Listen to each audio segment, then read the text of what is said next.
ముందే చెప్పారు బకాయిలు. ఈ కాంట్రాక్టుల పరిస్థితి ఏమైందో మనకు చూసాం గత 5 సంవత్సరాలు. మొత్తం రోడ్ల మీదకి వచ్చి వాళ్ళు ఇంకా భిక్షాటన అటువంటి కార్యక్రమం కూడా చేశారు. దాంతో చాలామంది కాంట్రాక్టర్లు ఇప్పటికీ కూడా, అందులో చిన్న కాంట్రాక్టర్లు 10 లక్షల నుంచి 50 లక్షల వరకు ఉండి మరమ్మతులు చేసే కాంట్రాక్టర్లకి అయితే వాళ్ళకి బిల్లులు అంతగా చాలా ఇబ్బందులు పడే పరిస్థితి. R&B కాంట్రాక్టర్లు కొంత చేసుకుంటూ వచ్చారు. ఇదే సందర్భంలో ఈ గ్రామీణ రోడ్లు, పట్టణ రోడ్లే కాకుండా ముఖ్యంగా అక్కడ మన డోలీ మోతలైనటువంటి రాష్ట్రంగా ఏర్పరచాలని గిరిజన గ్రామాలకు సంబంధించినటువంటి ఏజెన్సీ ప్రాంతాల్లో మన పవన్ కళ్యాణ్ గారు అక్కడికి వెళ్ళడం, అవన్నీ చూడడం, దాదాపు 72,20,00,000 రూపాయలు నరేగా నుంచి, పంచాయతీరాజ్ శాఖ నుంచి 33,13,00,000 రూపాయలు అక్కడ విడుదల చేసి ఆ రోడ్ల నిర్మాణానికి శంకుస్థాపన చేయడంతో పాటు రోడ్లు మొదలు పెట్టే కార్యక్రమాలు చేసుకుంటూ వచ్చారు, ప్రారంభోత్సవాలు. నేను అంటుంది ఇవన్నీ కూడా డోలీ మోతలైన రాష్ట్రంగా తీర్చిదిద్దడంతో పాటు ఇవన్నీ చేయాలని కార్యక్రమంతో చేసుకుంటూ వచ్చారు. నేను అంటుంది విజయచంద్ర గారు, ఏదేమైనా మన గణాంకాలు అబద్ధం చెప్పవు. ఇప్పుడు జరుగుతున్నది అది. నేను కూటమి నామ సంవత్సరం ఎందుకు అంటున్నానంటే, ఈ రోజున మా కూటమి ప్రభుత్వం రాష్ట్రాన్ని ఒక అభివృద్ధి దిశగా తీసుకెళ్లేటువంటి ఒక ప్రణాళికబద్ధమైనటువంటి కార్యక్రమం చేసుకున్న భాగంగానే ఈరోజు రోడ్ల మీద చాలా కాన్సన్ట్రేషన్ చేసింది. గత 5 సంవత్సరాల్లో మొత్తం నిర్లక్ష్యం చేసిన వ్యవస్థ ఉందంటే ఈ రోడ్ల గురించి. అంటే కొన్ని ఫొటోస్ తీసి ఆ గుంతలని కొన్ని ఫోటో తీసి సోషల్ మీడియాలో బాగా హల్చల్ కూడా అయినాయి.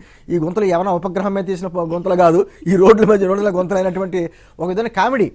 అదే సందర్భంలో పక్కన ఉన్న రాష్ట్రాల్లో మినిస్టర్లు అందరూ కూడా చాలా హేళనగా చేశారు.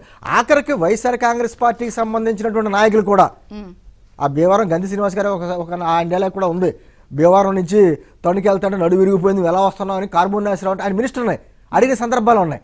అంటే వాళ్ళ నియోజకవర్గాల్లో పరిస్థితి వాళ్ళు చూశారు. ఎవరిని అడిగితే మా దగ్గర కాంట్రాక్ట్ డబ్బులు అనేటువంటి మాటలు ఉంటూ వచ్చింది. కోటమిరెడ్డి ఆయన కూడా మాట్లాడాడు కదా అప్పట్లో ఉన్నప్పుడు, డబ్బులు ఎక్కడ ఉన్నాయి, డబ్బులు అనేటువంటి పరిస్థితి అన్నట్టు. ఏంటంటే ఏదైనా ఇలా పారిశ్రామికవేత్తలు కానీ ఎవరైనా సరే రాష్ట్రం వైపు చూడాలన్నా, రాష్ట్రంలో పెట్టుబడులు పెట్టాలన్నా వాళ్ళకి మినిమం ఏంటంటే రోడ్లు బాగుండాలి. అదే సందర్భంలో ప్రజలు కూడా కోరుకునేది కదండి. ప్రజలు ఒక పక్కన ఆటో వాళ్ళకి ఎంత ఇస్తున్నామో, లేకపోతే మీకు సంక్షేమ పథకాలతో డబ్బులు ఇస్తున్నామో అని చెప్పేసి అంటున్నాం. ఇక్కడ ప్రాణాలు హరిస్తున్నాం అది చెప్పట్లా. రోజు భార్యాభర్తలు రోడ్ల మీద నుంచి వెళ్ళి బండి మీద యాక్సిడెంట్లే చనిపోయిన వాళ్ళ కుటుంబాలు అనేకం ఉన్నాయి. మీరు అన్నట్టు ఆరోగ్యపరమైనటువంటి సమస్యలు అనేకం ఉన్నాయి. ఒక పక్క నుంచి ఆరోగ్యశ్రీ ఇస్తున్నాం, అది ఇస్తున్నాం, ఇది ఇస్తామని ఆ బకాయిలు పెట్టారులేండి, అది వేరే విషయం. అంటే ఒక పక్కన డబ్బులు ఇస్తానా ఉంటా, ఈ ఆరోగ్యాన్ని నాశనం చేసుకొచ్చి ప్రాణాబద్ధం చేసుకుంటూ వచ్చి కూటమి ప్రభుత్వానికి చిక్కొచ్చింది.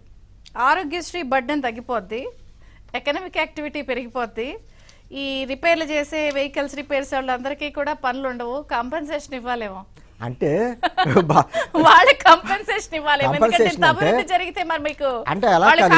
విజయచంద్ర గారు వాళ్ళ ప్రభుత్వంలో ఏముందంటే, మేము వచ్చిన తర్వాత వెంటనే ప్రభుత్వ ఉద్యోగాలు భర్తీ చేసేస్తాం, 2.5 లక్షల ఉద్యోగాలు అన్నారు. వాళ్ళు చేసింది ఏంటి, వాలంటీర్ ఉద్యోగాలు ఇచ్చారు. 5,000కి జీతానికి వాళ్ళని పరిమితం చేసి వాళ్ళ జీవితాలు నాశనం చేశారు. మా ప్రభుత్వం అలా కాదు, ఎక్కడికెక్కడ నైపుణ్య గణన స్కిల్ సెన్సస్ చేసుకుంటా వచ్చి ఎవరి కాళ్ళ మీద వాళ్ళు నిలబడేటటువంటి కార్యక్రమం చేసుకుంటూ వస్తున్నాం. అంటే ఏ ప్రభుత్వం అయినా విజయచంద్ర గారు ప్రతి నెల 1వ తారీఖు వచ్చేటప్పటికి ప్రభుత్వం ఏమిస్తుంది అని ఎదురు చూసేటువంటి వ్యవస్థ నుంచి మనం మార్చాలి. వాళ్ళు ఏమన్నారు, మేము కోట్లాది రూపాయలు ఇచ్చేసాం, అందరూ లక్షాధికారులు అయిపోయారు, మిలియనీర్లు అయిపోయారు కార్యక్రమాలు చెప్పుకుంటూ వచ్చారు. నేను పదే చెప్తా ఉంటాను, కాపులను కోటీశ్వర్లు చేసేసారని, మహిళల్ని మిలియనీర్లు చేసేసాం, బీసీలు బిలియనీర్లు చేసేసాం అంటారు. మళ్ళీ అటువంటి వాళ్ళందరూ కూడా నెల 1వ తారీఖు వచ్చేటప్పటికి మళ్ళీ ప్రభుత్వం ఇచ్చే పథకాల గురించి ఎదురు చూసే పరిస్థితి.